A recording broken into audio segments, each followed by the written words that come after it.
शांताकारं भुजंगशयनं पद्मनाभं सुरेशं विश्वाधारं गगनसदृशं मेघवर्णं शुभांगं लक्ष्मीकान्तं कमलनयनं योगिभिध्यानगम्यं वंदे विष्णु भवभयहरं सर्वलोकैकनाथं।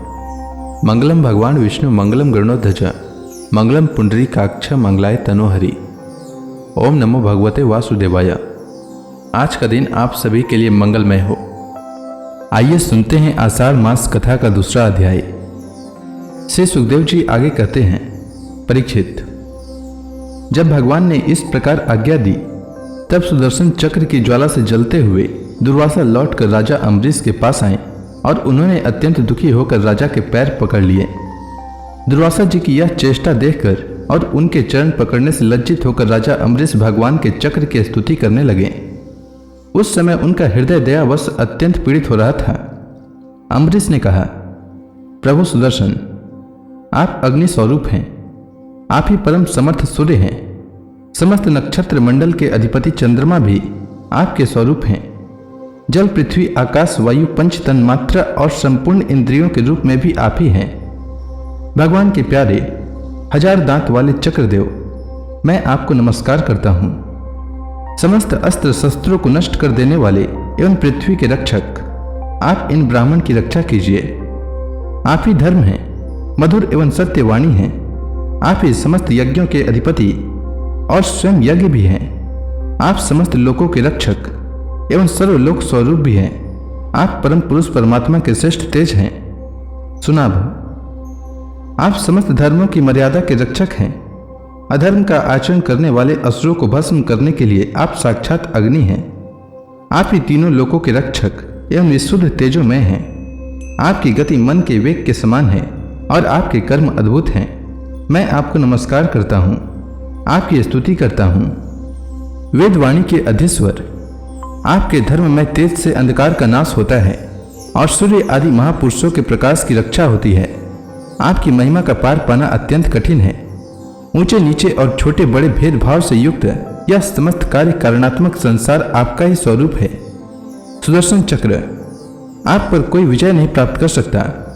जिस समय निरंजन भगवान आपको चलाते हैं और आप दैत्य एवं दानवों की सेना में प्रवेश करते हैं, उस समय युद्ध भूमि में उनकी भुजा, उदर, जंघा, चरण और गर्दन आदि निरंतर काटते हुए आप अत्यंत सौभाग्यमान होते हैं। विश्व के रक्षक, आप रणभूमि में सबका प्रहार सह लेते हैं। आपको कोई कुछ नहीं बिगाड़ सकता। गदाधारी भगवान ने दुष्टों के नाश के लिए ही आपको नियुक्त किया है। आप कृपा करके हमारे कुल के भाग्योदय के लिए दुर्वासा जी का कल्याण कीजिए। हमारे ऊपर यह आपका महान अनुग्रह होगा यदि मैंने कुछ भी दान किया हो, यज्ञ किया हो अथवा अपने धर्म का पालन किया हो। यदि हमारे वंश के लोग ब्राह्मणों को ही अपना आराध्य देव समझते रहे हों तो दुर्वासा जी की जलन मिट जाए। भगवान समस्त गुणों के एकमात्र आश्रय हैं। यदि मैंने समस्त प्राणियों के आत्मा के रूप में उन्हें देखा हो और वे मुझ पर प्रसन्न हो तो दुर्वासा जी के हृदय की सारी जलन मिट जाए। श्री सुखदेव जी कहते हैं, जब राजा अम्बरीश ने दुर्वासा जी को सब ओर से जलाने वाले भगवान के सुदर्शन चक्र की इस प्रकार स्तुति की तब उनकी प्रार्थना से चक्र शांत हो गया। जब दुर्वासा चक्र की आग से मुक्त हो गए और उनका चित्त स्वस्थ हो गया तब वे राजा अम्बरीश को अनेकानेक उत्तम आशीर्वाद देते हुए उनकी प्रशंसा करने लगे। दुर्वासा जी ने कहा, धन्य है, आज मैंने भगवान के प्रेमी भक्तों का महत्व देखा।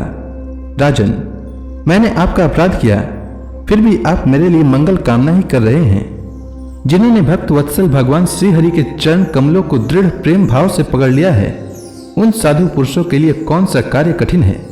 जिनका हृदय उदार है वे महात्मा भला किस वस्तु का परित्याग नहीं कर सकते।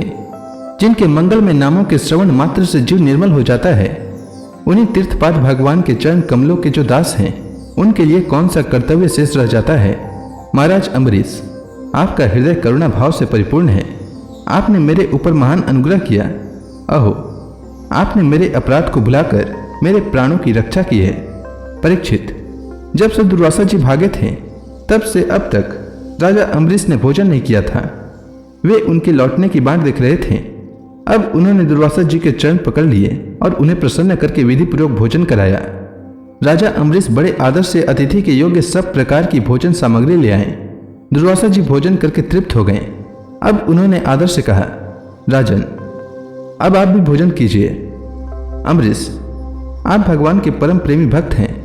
आपके दर्शन, स्पर्श, बातचीत और मन को भगवान की ओर प्रवृत्त करने वाले अतिथि से मैं अत्यंत प्रसन्न और अनुग्रहित हुआ हूँ। स्वर्ग की देवांगनाएं बार बार आपके इस उज्जवल चरित्र का गान करेंगी। यह पृथ्वी भी आपकी परम पुण्यमय कीर्ति का संकीर्तन करती रहेगी।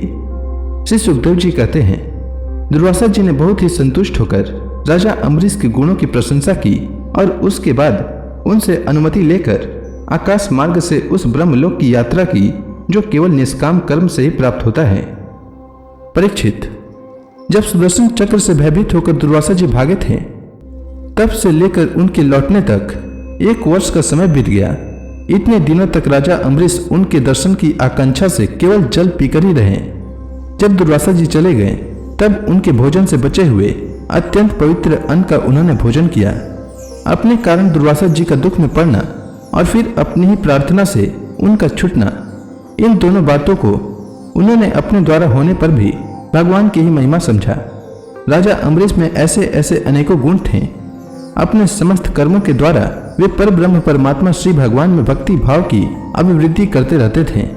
उस भक्ति के प्रभाव से उन्होंने ब्रह्मलोक तक के समस्त भोगों को नरक के समान समझा। तदंतर राजा अम्बरीश ने अपने ही समान भक्त पुत्रों पर राज्य का भार छोड़ दिया और स्वयं वे वन में चले गए।